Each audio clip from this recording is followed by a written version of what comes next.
मन बळे वळवीत आहे।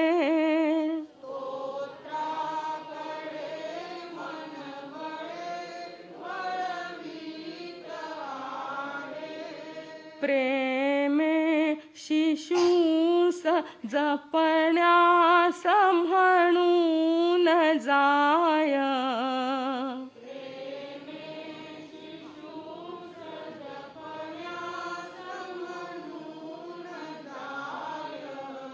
सिंहासमोर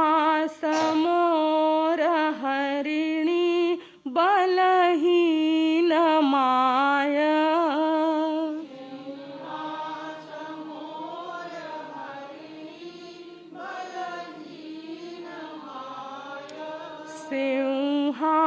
सिंहासमोर हरिणी बलहीन माय।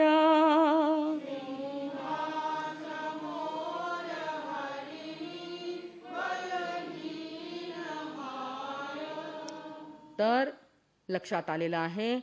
इस प्रकार हमने देखा है कि सोहम तथापि सोहम शब्द अपने स्तोत्र में आया है। आज आप देखते हैं कि अनेक प्रकार के योगी लोग, ध्यानी लोग जब ध्यान साधना, योग और प्राणायाम कराते हैं तब क्या कराते हैं?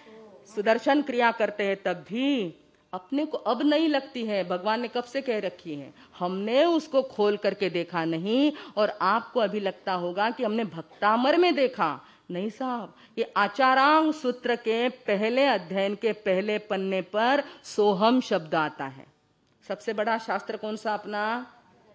आचारांग सूत्र। उसके अंदर शब्द आता है कि सोहम। कैसा शब्द आता है? सवो दिशाओं, सव्वाओ अणु दिशाओं जो आगो, सभी दिशाओं से और सभी अणु दिशा यानी छोटी दिशा, पूर्व आणि पश्चिमेतली मध्य दिशा कोणती? नैऋत्य। उत्तर और पूर्व के बीच में कौन सी? ईशान्य। ऐसी जो अनु दिशाएं हैं, उन दिशा से जो आया वो मैं हूं। क्या कहा? सव्वाओ दिशाओं, सव्वाओ अणु दिशाओं जो आगो अणु संचरई सो अहम। वही मैं हूं जो चारों दिशाओं से, अपन कहते हैं ना, चारों गति से भटक कर आए, 84 लक्ष योनियों में जाकर के आए। वो जाकर के जो आया वो कौन? मैं हूं। वो सोहम शब्द आचारांग सूत्र के अंदर भी आता है। वही सोहम शब्द भक्तामर में भी आया है। वही सोहम शब्द अब अपने को भी अपने कंठ में, अपने मन में, अपने शरीर में ध्यान करते समय लाना होगा। और वह ध्यान कैसा? श्वास के साथ सोहम को जुड़ना है। श्वास लेते समय सो, छोड़ते समय हम, सो हम। इस प्रकार इस भक्तामर की गाथा से भी अपने को प्रेरणा लेनी है कि वही मैं हूं। हे मेरे परमात्मा, जो तू है वही मैं हूं वही तू है। मात्र मेरे ऊपर कर्मों का आवरण आया है। उन कर्मों के आवरण को निकालने का कर्तव्य और पुरुषार्थ मेरा है। मैं वो पुरुषार्थ करूंगा और निश्चित रूप से आपके चरणों में जल्दी जल्दी आने का करना है ना, कि नहीं करना? यहीं कि यहीं बैठे रहना है? नहीं, करना है। प्रयास करेंगे, भक्ति करेंगे, शक्ति पाएंगे तो निश्चित रूप से आदिनाथ भगवान के भी हम हो जाएंगे। भाई और बहनों, आज के इस 5वें श्लोक को आप जीवन पर्यंत याद रखेंगे, उससे प्रेरणा पाएंगे और अपनी शक्ति भी ना हो तो भी भक्ति करने के लिए प्रवृत्त हो जाएंगे। इसी शुभ मंगल की कामना में अब मैं विराम लेती हूँ। ओम शांति।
आदि उपकारी चरणों में हम सब अत्यंत भाव भक्ति के साथ वंदन नमस्कार अर्पित करेंगे।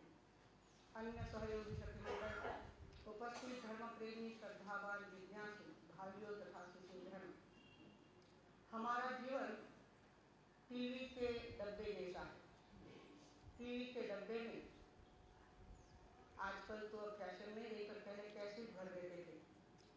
टीवी में क्या बोलते, सीडी या कैसेट कुछ भर देते थे, वीडियो कैसेट भर देते थे, वीडियो सीडी भर देते थे।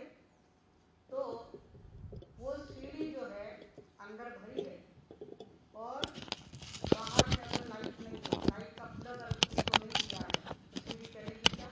नहीं चलेगी।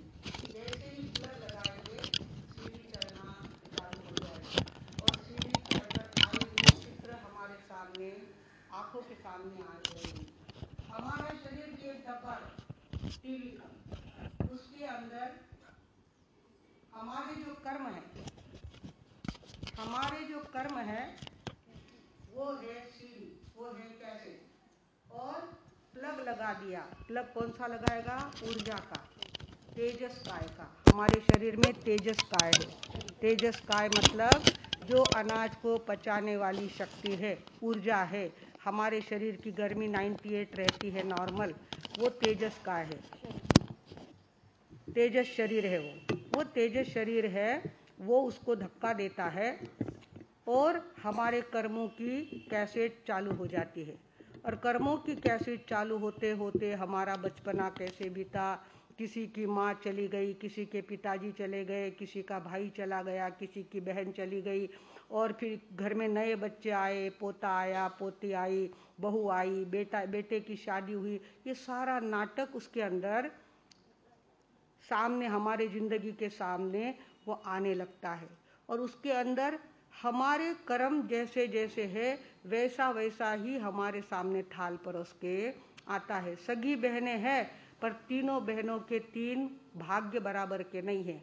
एक के भाग अलग है, दूसरे के अलग है, तीसरी के अलग है। और सभी के अपने अपने कर्म उसी को भुगतने पड़ते हैं। जिसका हाथ टूटता है उसी के गले में पड़ता है। इस तरह से हमारे ही तैयार किए हुए कर्म, हमारी ही बनाई हुई सीढ़ी, हमने किसी जन्म में वो सीढ़ी बना के रखी थी और इस जन्म में वो हमारे सामने आई है कि तेरे जिंदगी में इतने इतने कर्म तुझे भोगने पड़ेंगे। इतने इतने कर्म अगर तुझे नहीं भोगे और अच्छे काम किए तो भी वे उड़ जाएंगे। ऐसे दोनों प्रकार के कर्म हमारी जिंदगी में आते हैं। कुछ कर्म होते हैं रूखे और कुछ कर्म होते हैं चीकने। रूखे कर्म होते हैं वो थोड़ी अच्छी प्रार्थना कर